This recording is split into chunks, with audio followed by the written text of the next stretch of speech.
I 335 milioni di euro della linea SIR 2 del tram, quella che andrà da Rubano a Vigonza, sono nel recovery plan del governo. Lo assicura il sindaco Giordani, ma l'opera va realizzata entro gennaio 2026. Insomma, hai voluto il tram, adesso pedali e forte se non vuoi perdere il megafinanziamento a fondo perduto dell'Unione Europea.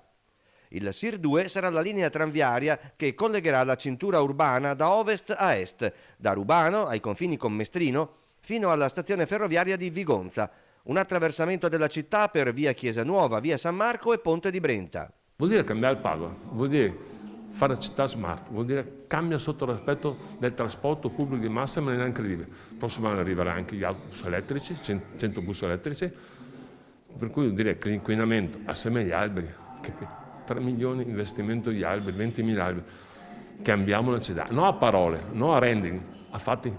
L'esperienza della progettazione della linea SIR 3 fa pensare al sindaco Giordani che Padova ce la farà a rispettare i tempi.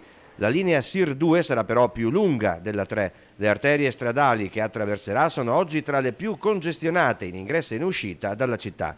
Facile quindi immaginare quale sarà l'impatto dei cantieri da qui al 2026. Sì, dobbiamo portare un po' di pazienza, però noi cercheremo di fare meno danni possibile. Abbiamo un grosso vantaggio, l'esperienza che abbiamo fatto in questi mesi, per cui diventa anche facile adesso a proseguire. Abbiamo capito i problemi, stiamo già facendo indagini sotto l'aspetto geologico di precisione sul tram, ce la faremo sicuramente.